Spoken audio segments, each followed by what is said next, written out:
Good morning दोस्तों, हमारे नए लोग आपसे फिर से स्वागत है। दोस्तों अभी हम राहुल किला उड़ीसा में आ चुके हैं। जो हमारा माल लोड हुआ था कटक से, तो अभी हम आ गए हैं राहुल किला खाली करने के लिए।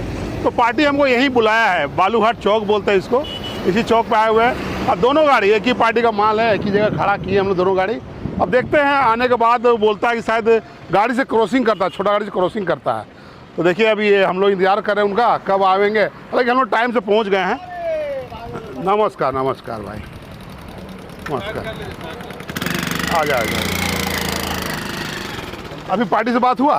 हाँ, पार्टी क्या बोला? आ रहा है, गाड़ी लेके आ रहा है। गाड़ी लेके आ रहा है, क्रॉसिंग करेगा। क्रॉसिंग करेगा।